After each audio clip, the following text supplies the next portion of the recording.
Selamat pagi Bapak Ibu Saudara yang dikasihi Tuhan. Terima kasih Pak Yudi, dan saya ulang sekali lagi bahwa kita tanggal 9 ya untuk kita ikut berpuasa. Ya, cek. Ini di depan mati mungkin ya. Cek. Untuk kita berdoa puasa mulai tanggal 9 hari Selasa ya. 9 hari Selasa jam 7 malam tadi ya, online. Lalu hari Jumatnya di depan sini, maksudnya di ruang ini ya, di ruang stream hall jam 7 malam kita selenggarakan secara onsite ya. Cek. Tes ya. Baik, minggu lalu kita sudah kita belajar tentang Thomas ya minggu lalu. Saya percaya bahwa kita semua diberkati dan kita adalah Thomas ya. Kita seperti Thomas ya, yang seringkali ragu-ragu ya terhadap Tuhan. Nah, sekarang mari kita akan melanjutkan selanjutnya untuk kita akan belajar dari Markus pasal yang 9 ya. Sebelum itu mari kita buka di dalam doa. Bapa yang baik yang bertata dalam kerajaan surga, terima kasih untuk berkat Tuhan pada hari ini. Tuhan, kami berdoa untuk Roh Kudus menuntun kami dalam pemberitaan firman, dalam kami mendengar firman-Mu pada pagi hari ini. Biar kami belajar dari firman ini mengubahkan kehidupan kami di dalam nama Tuhan Yesus Kristus. Amin. Amin. Bapak Ibu yang dikasih Tuhan, saya beri judul pada pagi hari ini, Help My Unbelief ya. Oke. Help My Unbelief. Kata-kata ini kita kutip dari perkataan seorang ayah di kitab Injil Markus ya. Dia mengatakan ini kepada Tuhan Yesus. Untuk itu mari kita melihat background cerita ini, ya saya akan bacakan kepada saudara. Markus 9 ayatnya dimulai dari ayat yang ke-14. Ya, saya mendorong Bapak Ibu Saudara juga punya Alkitab dan bisa buka Alkitab saudara. Ketika Yesus, Petrus, Yakobus dan Yohanes kembali pada murid-murid lain, mereka melihat orang banyak mengerumuni murid-murid itu, dan beberapa ahli Taurat sedang bersoal jawab dengan mereka. Pada saat orang banyak itu melihat Yesus, tercenganglah mereka semua dan bergegas menyambut Dia. Lalu Yesus bertanya kepada mereka, "Apa yang kamu persoalkan dengan mereka?" Ya.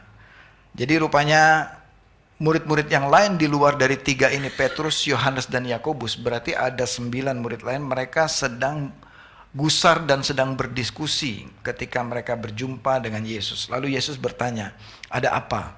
Ayat 17. Jawab seorang dari orang banyak itu, "Guru, anakku ini kubawa kepadamu, karena ia kerasukan roh yang membisukan dia." Ya, yang pertama, roh yang membisukan dia. Berikutnya ayat 18. Setiap kali roh itu menyerang dia, roh itu membantingnya ke tanah, lalu mulutnya berbusa, giginya berkertak, dan tubuhnya menjadi kejang. Aku sudah meminta kepada murid-muridmu supaya mereka mengusir roh itu, tetapi mereka tidak dapat. Sampai ayat 18 ini, jadi latar belakang peristiwa ini, ketika Yesus, Petrus, Yohanes, dan Yakobus naik ke gunung, ya ini suatu peristiwa di mana Yesus dipermuliakan di gunung, lalu mereka selesai turun kembali ke kota Yerusalem, dan murid-murid itu ternyata ada satu kejadian di mana murid-murid yang lain berusaha mengusir roh jahat yang membisukan anak itu. Ya, rupanya anak itu selain bisu juga dia ada sakit. Kalau zaman sekarang itu namanya sakit epilepsi ya, ayan ya. Jadi kejang-kejang ya. Nah, murid-murid ini tidak berhasil mengusir roh itu menurut laporan dari ayahnya itu ya, di ayat 18 tadi. Lalu ayat ke-19. Lalu kata Yesus kepada mereka, ya murid-murid tadi, "Hai generasi yang tidak percaya, sampai kapan aku harus tinggal di antara kamu? Sampai kapan aku harus bersabar terhadap kamu? Bawalah anak itu kepadaku. Ya, lalu mereka membawa kepadanya. Waktu roh itu melihat Yesus, ia segera mengguncang-guncangkan anak itu, dan anak itu terpelanting ke tanah dan terguling-guling, sedang mulutnya berbusa. Nah, kita mau baca sama-sama ayat 21 dan seterusnya ini. Saya undang saudara bisa bangkit berdiri. Kita akan melakukan pembacaan firman Tuhan ini secara bersama-sama. 1, 2, 3. Lalu Yesus bertanya kepada ayah anak itu, sudah berapa lama ia mengalami ini? Jawabnya, sejak masa kecilnya. Seringkali roh itu mencampakkannya ke dalam api ataupun ke dalam air untuk membinasakannya. Tetapi jika engkau dapat berbuat sesuatu, tolonglah kami dan kasihanilah kami. Jawab Yesus, katamu jika engkau dapat, segala sesuatu mungkin bagi orang yang percaya. Segera ayah anak itu berteriak, aku percaya, tolonglah aku yang tidak percaya ini. Amin. Silakan duduk Bapak Ibu Saudara. Hari ini setelah kita membaca cerita, ya apa yang saya mau sharing ini adalah kisah nyata Bapak Ibu Saudara. True story. Ini terjadi 2000 tahun yang lalu. Ya. Nah, setelah mendengar cerita ini, setelah mendengar kesaksian ini, doa saya, kita, saudara, akan lebih mengenal pribadi Tuhan. Amin. Saudara akan lebih mengenal siapa Allah kita. Nah, mari kita mentelusuri satu persatu dari latar belakang tadi. Seorang ayah punya anak. Anaknya ini sakit, dikatakan sejak kecilnya sakit. Betapa kita bayangkan penderitaan ayah ini, dan pasti ibunya, dan pasti keluarganya. Karena anak ini nggak bisa dibiarkan sendiri. Anak ini nggak bisa sendirian. Kalau dia sendiri, kalau dekat api, dikatakan sini bisa terbakar dia. Kalau dia dekat air, dekat danau, sungai, dan lain sebagainya, dia bisa masuk dan mati di dalam. Jadi anak ini perlu dijaga baik-baik. Dan yang merepotkan lagi, dia nggak bisa bicara. Dia bisu. Jadi saya bayangkan betapa susahnya hati ayahnya ini melihat kondisi anaknya seperti ini. Ya. Nah, dalam kondisi ini, latar belakang berikutnya adalah dia coba bawa ke murid-murid Yesus. Untuk murid-muridnya ini doakan anak ini sembuh. Dan apa hasilnya? Bapak Ibu Saudara, anaknya ini tidak sembuh waktu dibawa kepada murid-murid Yesus. Bayangan saya, berarti ini si sang bapak ini ada dalam kondisi, ya bisa saya bayangkan kondisinya begini, antara percaya nggak percaya, kira-kira begitu. Saudara pernah dalam kondisi itu? Antara percaya nggak percaya? Atau saudara pernah dengar orang cerita, percaya nggak percaya ya? Ya itu artinya apa? Sesuatu yang mustahil kok terjadi gitu. Percaya atau enggak ya? Ya itu terjadi gitu. Antara percaya nggak percaya. Ya, coba katakan bersama saya, antara percaya nggak percaya. Nah, bingung kan? Itu di mana posisinya? Gitu. Nah, kira-kira si bapak ini ada dalam kondisi seperti ini. Ya, dia mau percaya tapi nggak terjadi, jadi nggak percaya gitu kan? Nggak sembuh anaknya. Sudah bertahun-tahun dia berharap ini anak sembuh. Sudah dibawa ke tabib ini, dan dia mendengar kesaksian bahwa Yesus yang dahsyat itu bisa menyembuhkan orang sakit. Ini dibawa ke murid-muridnya, pasti sembuh. Waktu didoakan, ternyata nggak sembuh. Jadi, itu mempengaruhi iman percaya dari sang bapak ini. Sulit untuk dia membayangkan bagaimana anaknya sembuh. Sudah didoakan, sudah dibawa sekian kali dengan berbagai cara, nggak sembuh ini anak. Sampai suatu ketika, di satu momen setelah ketemu murid-murid, lalu datanglah Yesus, dikatakan ini. Lalu datanglah Yesus. Kemudian dia lalu mereka membawa kepada Yesus. Ya. Dan waktu anak itu melihat Yesus, roh yang di dalam anak itu berseru dan bermanifestasi, dan ia terpelanting ke tanah, terguling-guling dan mulutnya berbusa. Lalu Yesus bertanya kepada orang tuanya, ya, sudah berapa lama ia mengalami ini? Jawab ayah itu, sejak masa kecilnya, dan roh itu sering sekali mencampakkan anak ini ke api dan seterusnya. Lalu ayah ini mengatakan begini. Ya, saudara boleh garis bawahi perkataan ayahnya ini. Saya berdoa untuk perkataan ini menjadi rema buat kita semua.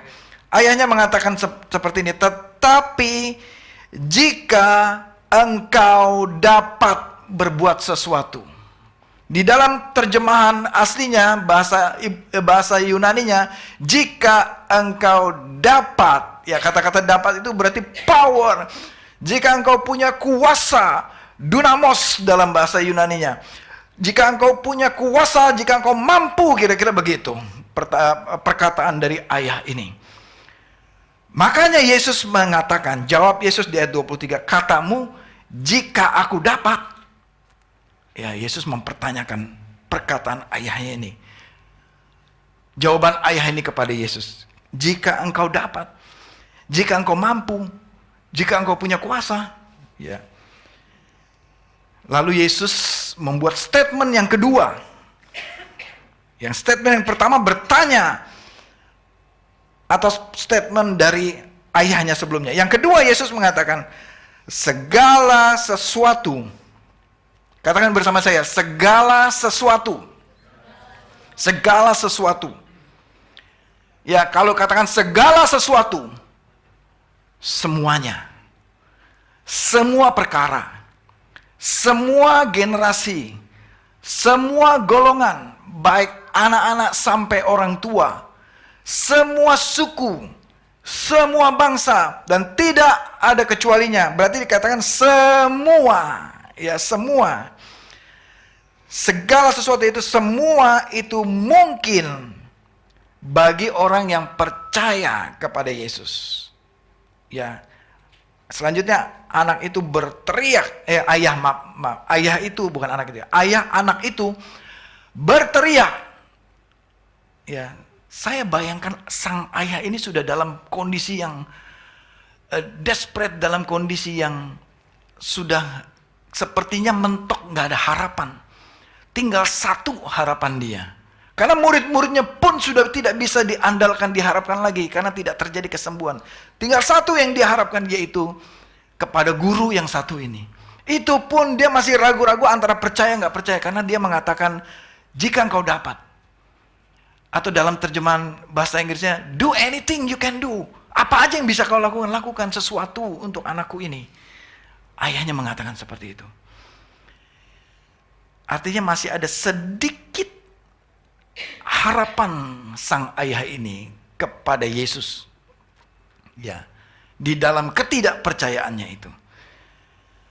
Makanya sang ayah ini kemudian berteriak setelah Yesus mengatakan itu. Setelah Yesus mengatakan segala sesuatu mungkin bagi orang yang percaya. Ketika mendengar segala sesuatu mungkin, mulai timbul harapan di dalam dirinya. Lalu Yesus mengatakan, bagi siapa? Bagi orang yang percaya kepada Tuhan Yesus. Langsung dia berseru katakan, aku percaya. Ayah itu langsung mengatakan, langsung menyambut perkataan Yesus, aku percaya. Tapi ayah ini tidak munafik, Bapak Ibu Saudara. Dia masih dalam keadaan tidak percaya sebenarnya. Ya. Dan dia mengatakan, ini menjadi highlight dari judul kita pada pagi hari ini. Please help. Dalam terjemahan bahasa ESV-nya, help me to overcome my unbelief. Dalam terjemahan bahasa Indonesia, tolonglah aku yang tidak percaya ini. Tolonglah aku yang tidak percaya ini. Ini perkataan sang ayah ini. Nah, statement sang ayah ini tercatat oleh murid-murid. Dan tercatat juga di 3 kitab Injil, Bapak Ibu Saudara. Matius, Markus, Lukas. Dan kita baca sampai hari ini statement sang ayah ini. Karena statement ayah ini sesungguhnya melambangkan itulah kita. Bapak Ibu Saudara. Itulah kita Bapak Ibu Saudara. Apakah Yesus marah kepada ayahnya ini? Tidak. Yesus tadi tegur itu murid-murid. Bukan si ayah ini yang Yesus tegur. Hai kamu angkatan yang kurang percaya, yang tidak percaya. Itu yang ditegur murid-murid. Ya. Karena selanjutnya setelah peristiwa Yesus menyembuhkan, ya selanjutnya ya Yesus menghardik roh jahat itu dengan keras. Hai engkau roh yang menyebabkan orang ini menjadi bisu dan tuli. Aku memerintahkan engkau keluar dari anak ini. Dan jangan merasukinya lagi. Lalu keluarlah roh itu sambil berteriak dan mengguncang-guncang anak itu dengan hebat. Anak itu kelihatannya seperti orang mati, sehingga banyak yang berkata, ia sudah mati. Ayat 27, namun Yesus memegang tangan anak itu dan membangunkannya, lalu ia berdiri. Ketika Yesus masuk ke rumah dan murid-muridnya, jadi ini sudah selesai dengan anak itu. Yesus bersama murid-muridnya masuk ke rumah, sendirian dengan dia. Dan bertanyalah murid-murid ini kepada Yesus secara private. Tidak di depan orang banyak. Mereka bertanya, mengapa kami tidak dapat mengusir roh itu? Jawab Yesus kepada mereka, jenis ini tidak dapat diusir kecuali dengan doa. Bapak Ibu Saudara, yang Yesus tegur tadi adalah murid-murid ini.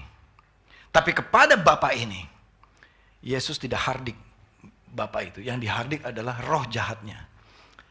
Amin Bapak Ibu Saudara. Nah pagi ini kita mau belajar.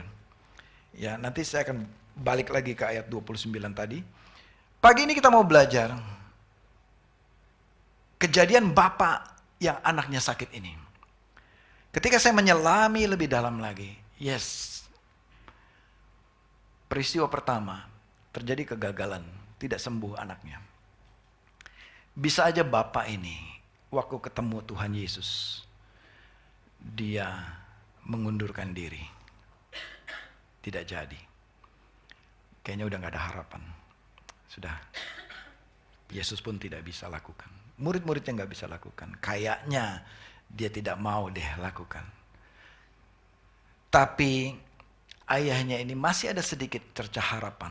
Mengatakan kepada Yesus, jika engkau dapat. Walaupun itu salah perkataannya.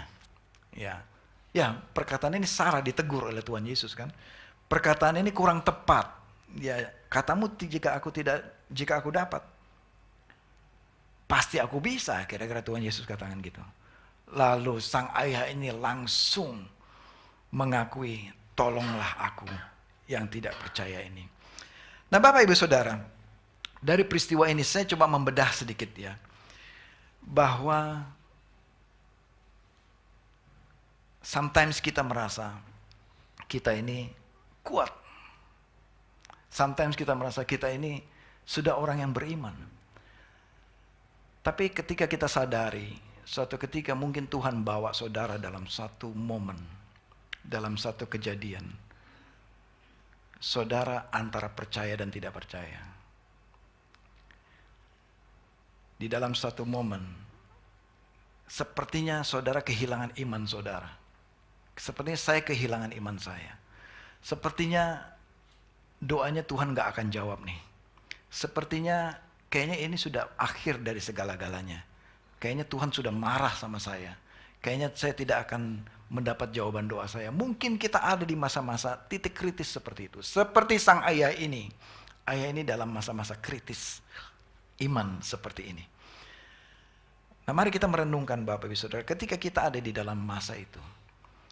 Ya, yang Tuhan mau ajarkan dari ayat ini. Memang. Tidak ada orang yang kuat. Tidak ada orang yang super iman. Tidak ada orang yang bisa munafik katakan, yes saya kuat. Saudara, ketika engkau dalam keadaan seperti ini, seperti ayah ini, it's okay with you. Amin saudara.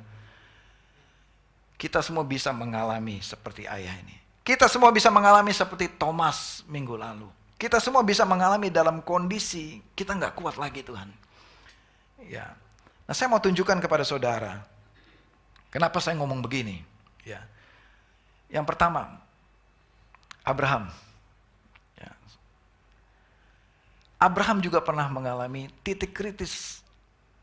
Dia gagal dalam imannya. Ketika dia dijanjikan mendapatkan anak, Abraham runtuh imannya dengan dia mengambil Hagar menjadi istrinya.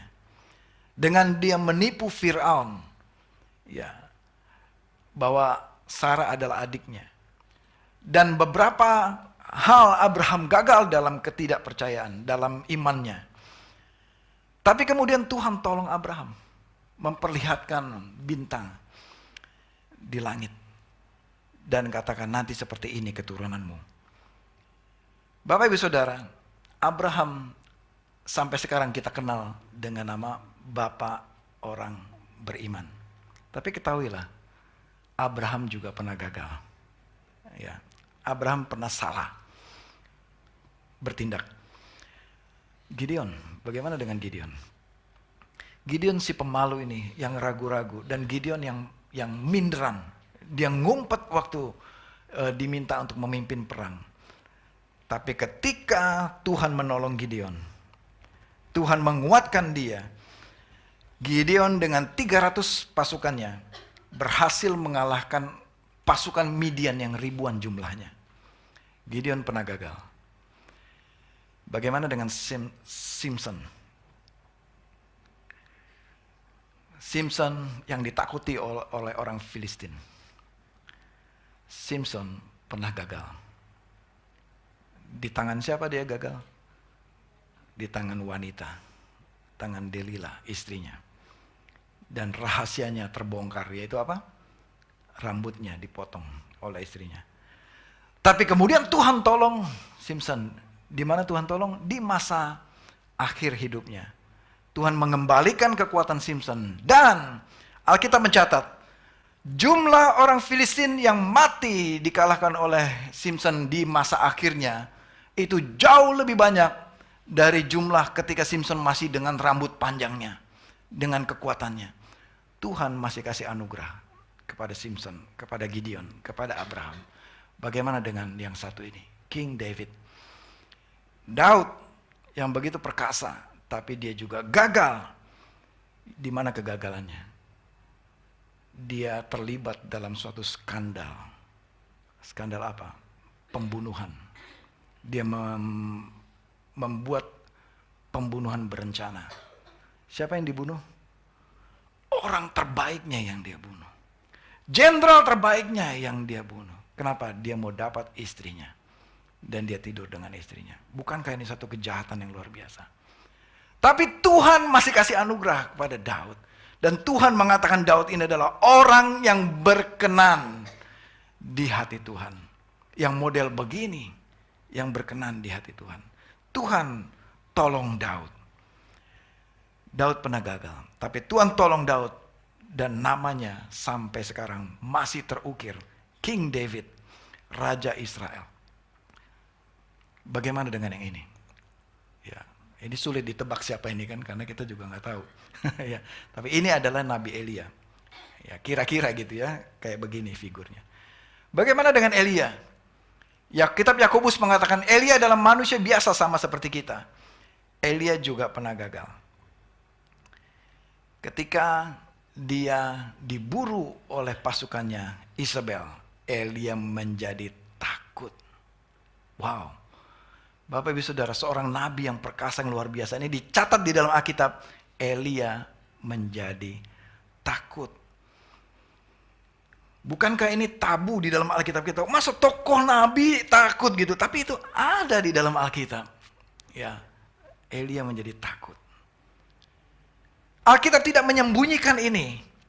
Alkitab tidak menyembunyikan kesalahannya King David. Alkitab tidak menyembunyikan kegagalannya Abraham. Alkitab tidak menyembunyikan kegagalannya Samson. Kenapa saudara? Kenapa itu nggak disembunyikan aja? Masih ada, ini belum selesai nih Elia nih. Masih banyak lagi ya, tapi saya nggak bisa ceritain semua. Akhirnya Tuhan tolong Elia. Dan apa yang terjadi dengan Elia? Dia ya mengalahkan nabi-nabi.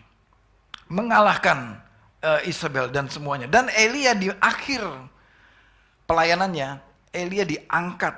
Jadi Elia ini hanya hanya 2 di muka bumi ini yang nggak pernah mengalami kematian. Ya, salah satunya adalah Elia. Yang satu lagi adalah Henokh. Elia ini nggak mati dia. Dia naik ke surga dan dia ada di surga dengan tidak mengalami kematian. Yang berikutnya 12 rasul. Ya. Saya nggak tahu siapa yang foto waktu 2000 tahun yang lalu ini ya rasul-rasul. Bukan ya, ini bukan foto sungguhan. Rasul-rasul juga mengalami kegagalan. Ya ditegur ini ya tadi di ayat ke-19. Kamu ini angkatan yang kurang percaya. Kira-kira Tuhan bilang kepada mereka ini semua. Jadi Bapak Ibu Saudara, saya mau simpulkan begini.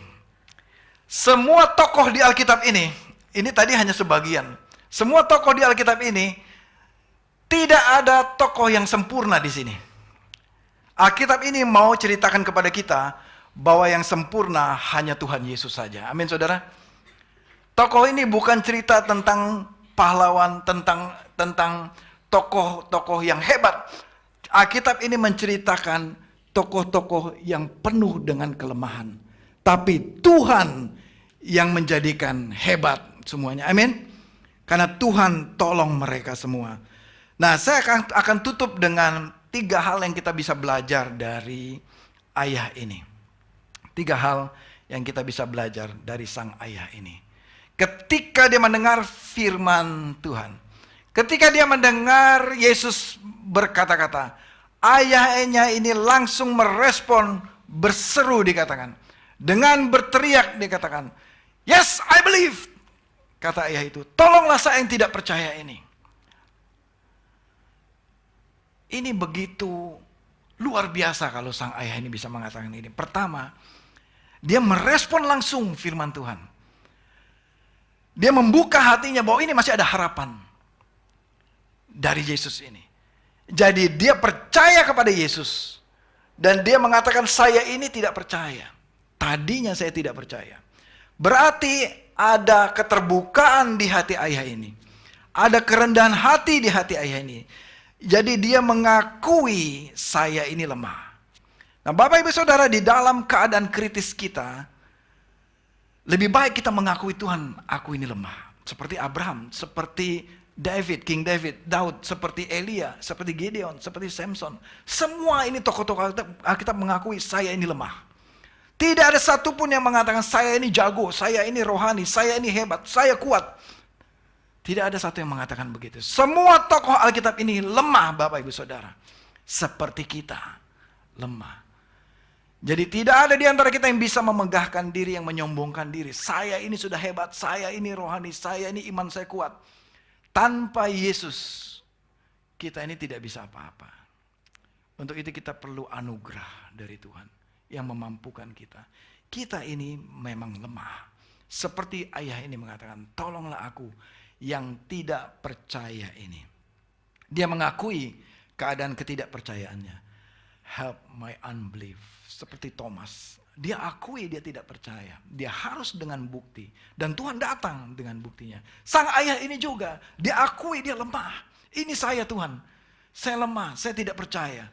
Tolong saya Tuhan.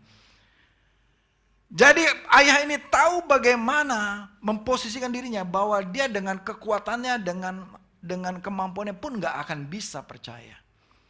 Kecuali Tuhan yang tolong dia. Amin Bapak Ibu Saudara. Yang kedua, ayah ini mulai dengan keyakinan yang sekecil apapun. Mulai dari yang sekecil apapun. Yaitu guru, anak ini kubawa kepadamu di ayat ke-17. Karena dia kerasukan roh yang membisukan dia.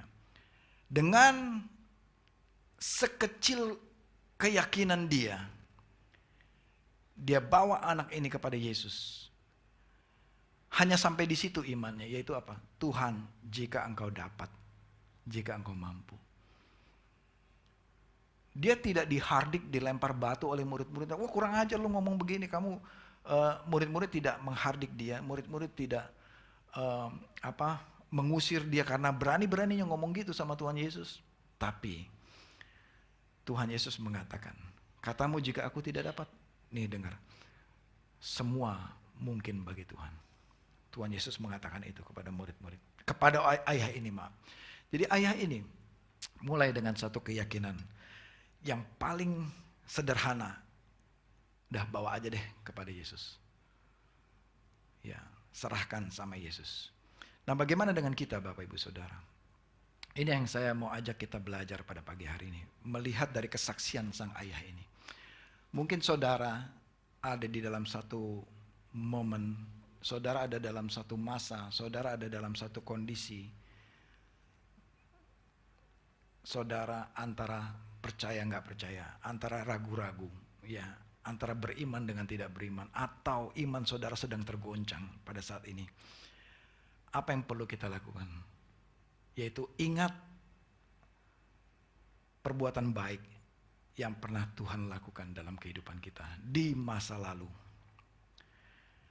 Mari kita ingat dulu Tuhan pernah lakukan ini buat saya. Paling tidak kita juga coba ingat apa yang Yesus sudah lakukan 2000 tahun yang lalu di Alkitab ini. Kita mulai dari situ. Seperti sang ayah ini, dia pasti mendapat referensi, dengar dari orang lain bahwa Yesus pernah melakukan ini. Berdasarkan referensi itu dia bawa anaknya dia kepada Yesus. Kali-kali aja Yesus bisa lakukan sesuatu untuk anak ini. Mulai dari situ, it's okay. Bagi Tuhan itu oke. Kenapa? Tuhan layani kan akhirnya ayah ini. Tuhan layani akhirnya anak ini. Diusir roh jahatnya, ya kan? Ya, jadi Tuhan Yesus kita mau belajar pada pagi hari ini. Dimulai dari simple faith. It's okay bagi Tuhan. Seberapapun iman yang ada di dalam diri saudara, mulai melangkah dengan iman. Amin saudara. Yang berikutnya, dengan doa di ayat 29 tadi. Dengan doa. Ya. Karena Tuhan Yesus mengatakan ini. Jawabnya kepada mereka, yaitu kepada 12 murid ini. Jenis ini tidak dapat diusir kecuali dengan doa. Nah, Bapak Ibu Saudara, saya mau jelaskan ini sedikit ya. Dengan doa ini ya.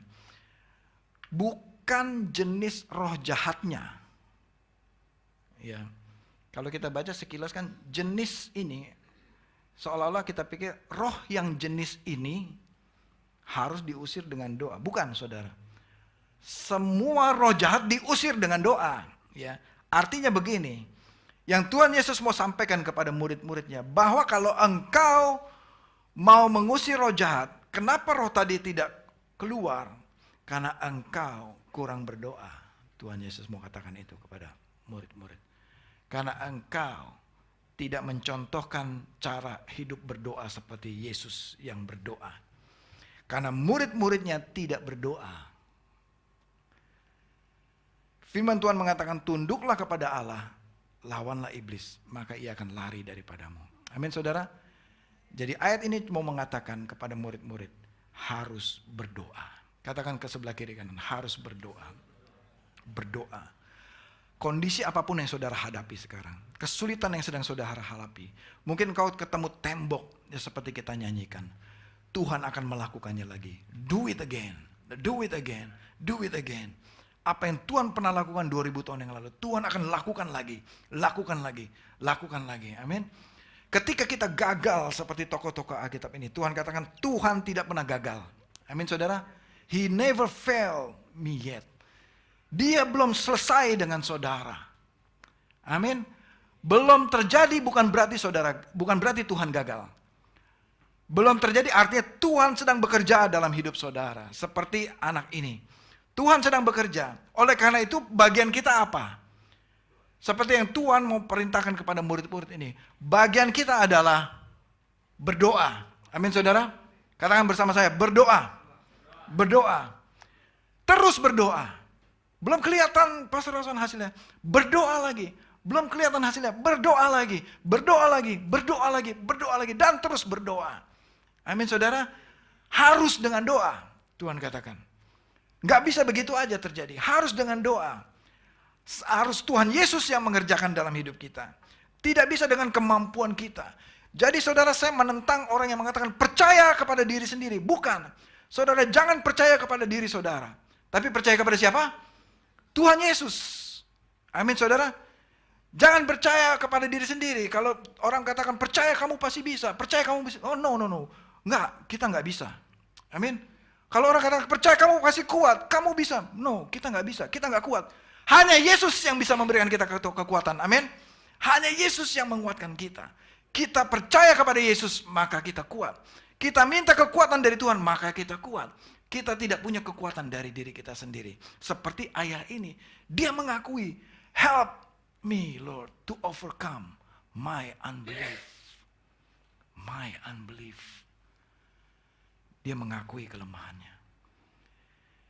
Tuhan mengatakan, terkutuklah orang yang mengandalkan kekuatannya sendiri. Jangan mengandalkan kekuatan kita sendiri. Amin, saudara. Apa yang saya mau sampaikan pagi hari ini, andalkanlah Tuhan. Jangan percaya kepada diri saudara sendiri, tapi percaya kepada siapa? Tuhan Yesus. Amin. Cerita ini mengokohkan kesaksian semua tokoh Alkitab, mulai dari Adam sampai terakhir rasul-rasul, sampai kitab Wahyu ditulis oleh Yohanes, bahwa semuanya ini adalah manusia biasa yang lemah, yang gagal, yang tidak punya kekuatan apa-apa. Tapi karena Tuhan yang pilih mereka, karena Tuhan yang menguatkan mereka, mereka bisa melakukan tugas mereka. Tercatat di dalam Alkitab. Jadi itulah saudara, kenapa dosa-dosanya masih ditulis di Alkitab ini. Supaya kita tahu bahwa yang hebat itu adalah Tuhan Allah kita. Amin saudara. Bukan manusia. Amin. Kita renungkan pertanyaan terakhir. Apa keraguan-raguan saudara hari ini? Apa kebimbangan kita hari ini? Apa yang menjadi halangan kita hari ini? Apa tembok kita hari ini? Mari kita tundukkan kepala. Saya undang tim musik maju ke depan. Mari kita merenungkan baik-baik. Tuhan, jika ada tembok yang menghalangi di depan kami, saat ini aku berdoa bagi jemaat-Mu yang ada dalam kondisi seperti ayah dari anak ini, yang sudah desperate, yang sudah frustrasi, yang sudah tidak tahu kemana lagi. Ada tembok di depan kami. Saat ini kami mau surrender kepada Tuhan. Dan seperti ayah anak ini kami mau berseru, Lord, please help my unbelief. Karena kami tahu hanya Tuhan saja yang bisa tolong kami. Dengan kekuatan kami tidak bisa Tuhan. Thank you Lord Jesus. Mari kita menyembah Tuhan sama-sama.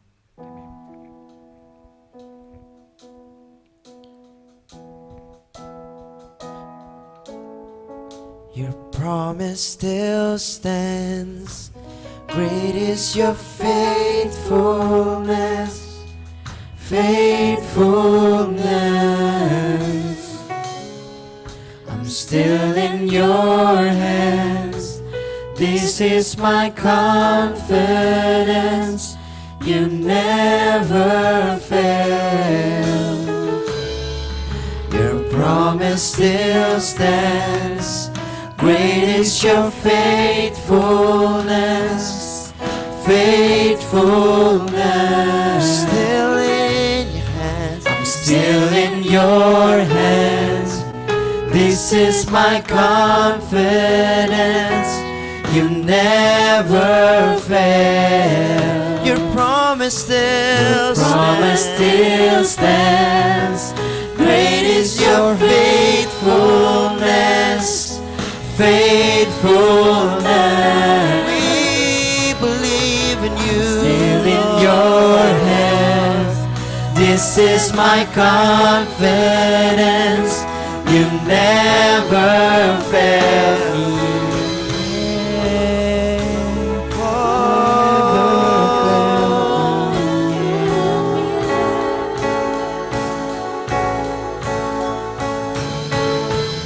Say I've seen you move. I've seen you move. You move the mountains, and I believe I see you do it again. You made a way when there is no way, and I believe I see you do it again. I've seen you move. You move the mountain, and I believe I'll see you do it again. You made a way when there was no way. There is no way, and I believe I'll see you do it again. I'll see you do it again. I'll see you do it again. I'll see you do it again.